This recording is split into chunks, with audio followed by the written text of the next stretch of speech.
Un jour, quelqu'un a demandé à Maharshi Ramana, aujourd'hui c'est la journée Maharshi Ramana, hein, je suis navré mes copains, a demandé à Maharshi Ramana qu'est-ce qu'il demanderait si Shiva venait lui donner une bénédiction. Maharshi Ramana a donné cette réponse-là. Pourquoi voulez-vous me piéger? Il n'y a aucune différence entre Shiva et moi. Il y a un autre mec qui a dit la même chose, qui s'appelle Jésus-Christ.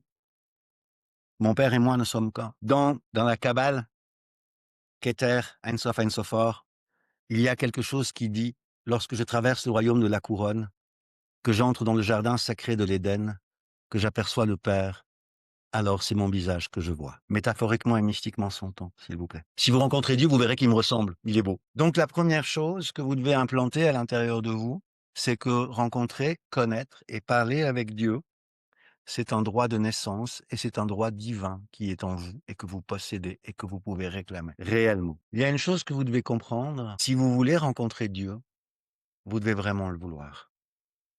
Pas pour obtenir quelque chose, pas pour posséder quelque chose, pas pour que votre vie s'améliore. Vous savez, tout ça, c'est le contrôle. Tout ça, c'est ce qu'on a parlé en début de matinée.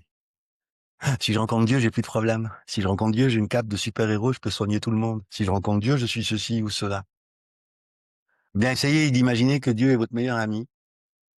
Et à chaque fois que vous rencontrez votre meilleur ami, vous lui tapez 10 balles, vous lui tapez un plat de pâtes, vous lui demandez quelque chose. Est-ce que vous pensez qu'à un moment, cet ami-là va tout faire pour vous éviter? La réponse est oui. Dieu, il fait pareil. Il en a marre de toutes ces personnes qui lui demandent tout le temps quelque chose. Donc vous devez le vouloir. Paramahansa Yoganandaji disait, vouloir Dieu au point que c'est comme si l'on vous tenait la tête sous l'eau et que vous cherchiez à respirer à tout prix. Vous devez désirer Dieu à ce point-là. Maintenant, il y a un cheminement pour aller à ce royaume-là. Et ce cheminement-là, vous l'avez commencé. Vous savez que vous pouvez aller dans le royaume de Dieu et dire bonjour à Dieu. Ça s'appelle l'éveil. Vous savez que ça existe. Vous savez que c'est à l'intérieur de vous et nulle part ailleurs. Vous savez, un jour, mythologiquement et symboliquement, Dieu a une conversation avec Sandalphon. Et il était un peu inquiet, parce que des fois Dieu est inquiet, on ne sait pas pourquoi, mais il était un peu inquiet.